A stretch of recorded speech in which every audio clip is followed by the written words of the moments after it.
Hello दोस्तों, आपको मेरे चैनल पे बहुत बहुत स्वागत है। स्वर्गलोक में आज बड़ा ही चहल पहल का दिन था।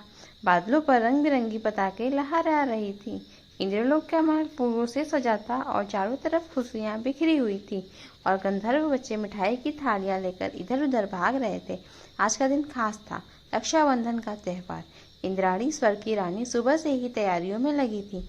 उनके सामने सोने की थाली रखी हुई थी जिसमें चमचमाते ताजे लड्डू रखे हुए थे। आज मैं अपने इंद्र की कलाई पर राखी बांधूंगी। यह सुनकर एक नन्ही परी खिलखिलाई। वाह, ऐसा क्यों किया यार। अच्छा, हम फिर भी कोशिश करेंगे। इंद्राणी उनके सामने आई और बोली, महाराज, युद्ध पर जाने से पहले एक जरूरी काम है। इंद्र ने भाव उठाई और मजाक में कहा, क्या अब मुझे बादलों की ड्यूटी भी दे रही हो?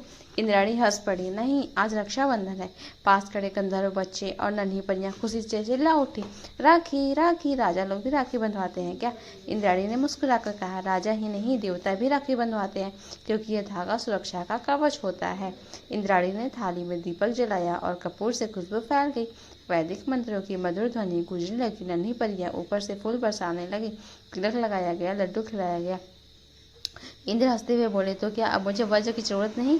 सब लोग जोर से हंस पड़े, लेकिन तभी आकाश से गरज की आवाज उठी। मोटे बादलों पर सवार असुरराज वित्रासुर प्रकट हुआ। हाथ में विशाल गदा लिए वह चिल्लाया, इंद्र, युद्ध के लिए तैयार हो जाओ। परियां डरकर बादलों में छिप गईं और गंधर्व बच्चे घबराकर एक दूसरे को देखने लगे। इंद्र ने अपने कलाई की राखी देखा।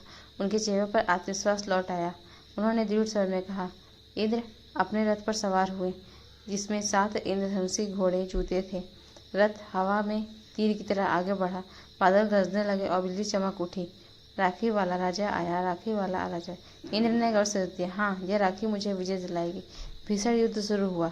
वज्र और गदा की टक्कर से आसमान में चिंगारियां उड़ने लगी, बादल फटने लगे और पूरा स्वर्गलोक के युद्ध में गूंज सुनाई देने लगा। देवता ऊपर से जयकार लगाने लगे, जय इंद्र, जय इंद्र।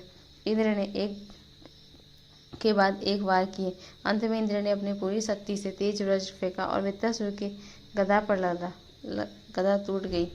विजयी इंद्र अपने महल लौटे। इंद्राणी दौड़कर उनके पास आई और बोली, आप ठीक हैं? इंद्र मुस्कुराकर बोले, हाँ, तुम्हारी राखी ने मुझे बहुत शक्ति और विजय दी है। नन्ही परियां खिलखिलाई और देखा राखी की ताकत। गंधर्व बच्चे उत्साहित होकर बोले, अब तो हम भी राखी बंधवाएंगे। इंद्राणी ने सभी को लड्डू खिलाए। बादल गुलाबी और सुनहरे रंग में हो गए। चारों तरफ खुशियां छा गई। इंद्र ने घोषणा की, आज से रक्षाबंधन का पर्व स्वर्ग और धरती दोनों मनाया जाएगा, ताकि हर कोई इस पवित्र बंधन की शक्ति जान सके। उस दिन के बाद स्वर्गलोक में हर साल एक राखी का पर्व उत्साह और प्यार से मनाया जाने लगा। परियां अपने भैया को राखी बांधती है, देवता भी अपने रिश्तों को इस दिन मजबूत करते।